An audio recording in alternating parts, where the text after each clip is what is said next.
salut les petits shredders, c'est Flo, j'espère que vous allez bien. Aujourd'hui, on se retrouve pour une nouvelle vidéo où on va parler des intervalles et des gammes. Attends, ne ferme pas cette vidéo, je sais que c'est un sujet qui est chiant, qui est compliqué, tu sais pas par où commencer, mais on va simplifier tout ça et tu vas voir, ça va passer tout seul. Alors, on va dans un premier temps voir simplement ce que c'est les intervalles, et après, on va tout doucement glisser vers les gammes pour que je puisse t'illustrer un petit peu à quoi correspondent les différents intervalles et comprendre de quoi est composée une gamme mineure et une gamme majeure. On va commencer par celle-ci pour que tu puisses les assimiler et pour que tu puisses te faire plaisir juste après. Alors déjà, on va définir ce que c'est, à quoi ça correspond les intervalles. Les intervalles, c'est en fait simplement la distance entre deux notes. Alors la distance, attention, simplement le nombre de cases. Voilà.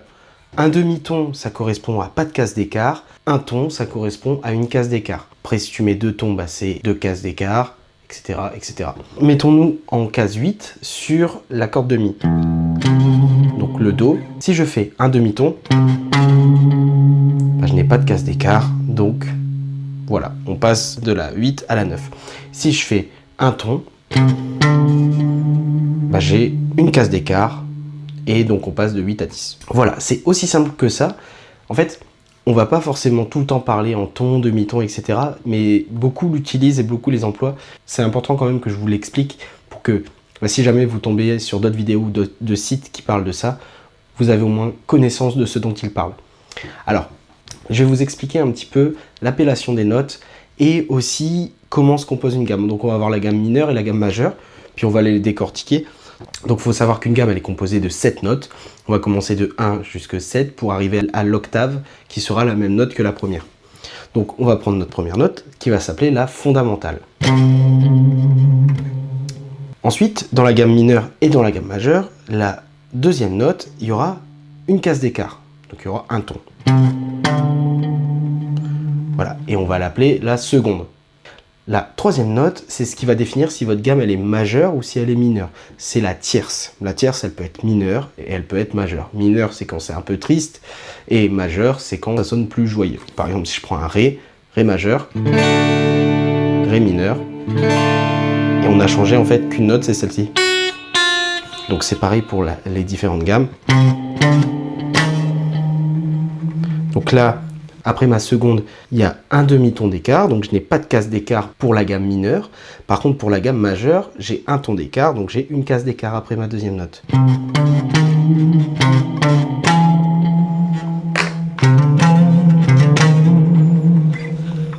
Voilà, vous pouvez déjà en faire un exercice.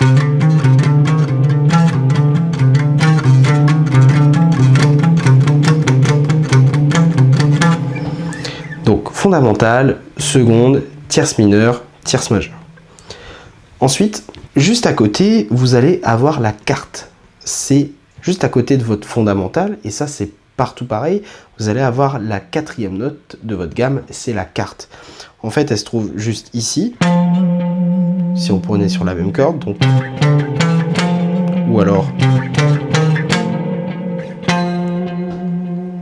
Pour ce pattern, pour cette forme-là, moi je vous montre celle-ci, parce qu'elle est plus simple à retenir. Donc votre carte, quatrième note, elle est toujours ici. Et ça, vous pouvez le retrouver n'importe où. Si par exemple, vous mettez en sol, comptez sol, la, si, do. Donc vous savez que la note qui est juste à côté de votre fondamentale, de votre sol, c'est un do.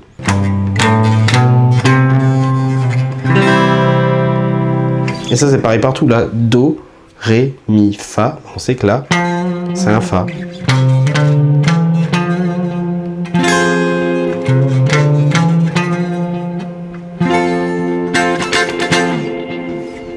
Voilà, donc ça c'est la quatrième note, c'est la quarte, c'est toujours pareil dans la gamme mineure et la gamme majeure. On va arriver sur la cinquième note qui s'appelle la quinte. Donc pareil, elle se trouve toujours au même endroit. Elle se trouve à un ton de la quarte, donc une case d'écart.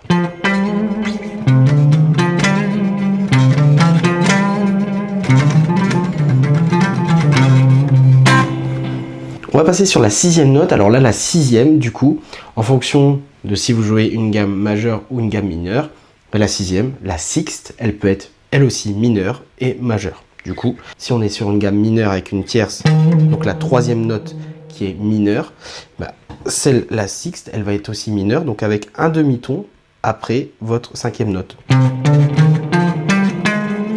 Donc pas de casse d'écart après votre cinquième note. Par contre, si vous êtes en majeur, il y aura une casse d'écart après la cinquième note. 3, 4, 5 et casse d'écart pour la sixième majeure. Donc 1, 2, 3, 4, 5, 6. Il ne nous reste plus que la septième mineure et la septième majeure. Alors, vu qu'on ne va pas les jouer sur la même case, j'aime bien dans ce pattern en fait me baser par rapport à l'octave pour le mémoriser. Donc, il faut savoir que l'octave, il se trouve forcément à une case d'écart, mais sur deux cordes en dessous.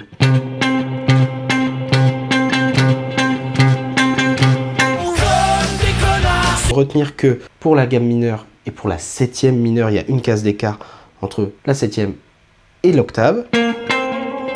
Et pour la gamme majeure, il n'y a pas de case d'écart. Donc si je reprends la gamme en entier, fondamentale, seconde, tierce mineure, quarte, quinte, sixte mineure et septième mineure et l'octave. Et le majeur.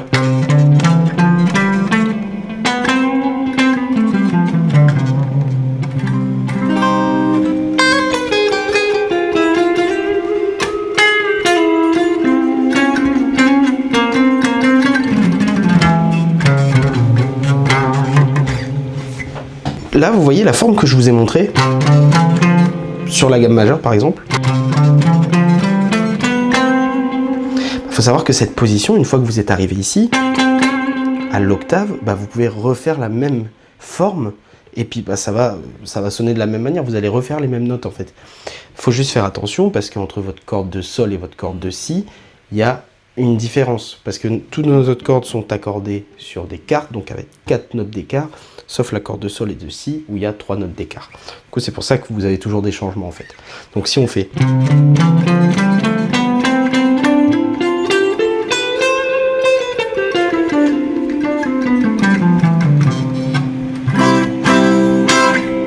donc ça c'est hyper important, tous les jours il faut que vous fassiez un petit peu ces patterns, vous en faites un par jour, vous dites aujourd'hui je fais la gamme mineure, donc ok, il faut que vous essayiez de comprendre les notes à quoi elles correspondent, donc ça c'est bien la gamme, ok je suis en do, vous pouvez le faire en la, vous pouvez le faire en sol, vous partez d'où vous voulez et vous pouvez même essayer de vous dire les notes, vous prenez le manche sur Guitar Pro ou alors sur internet, vous tapez manche de guitare avec les notes et vous essayez de comprendre les notes que vous jouez pour bien les assimiler et que ça soit plus fluide après quand vous composez, quand vous improvisez et quand vous faites des constructions d'accords. Donc vous faites cet exercice un petit peu tous les jours. Attention quand même à la main droite, vu que vous êtes sur 3 notes ici, il va bien falloir remonter aussi derrière. Hein.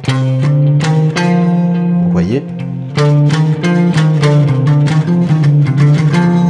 C'est important que vous compreniez bien ces exercices et que vous assimiliez bien à quoi correspond chaque note, parce que ça va vous permettre derrière de comprendre les modes beaucoup plus facilement. Moi-même, je suis passé par là, je ne savais pas par où commencer. Dans les débuts de la théorie, j'apprenais la gamme mineure, mais en fait j'étais sur une gamme pentatonique, je ne comprenais pas à quoi ça correspondait, je ne savais pas quand jouer ces gammes et quand est-ce que je pouvais pas les jouer, pourquoi ça sonnait pas. Et en fait, je vais vous montrer plein d'exemples et vous allez voir qu'au final, c'est pas si compliqué. Il faut juste s'entraîner un peu tous les jours et bien les assimiler pour que ce soit très clair.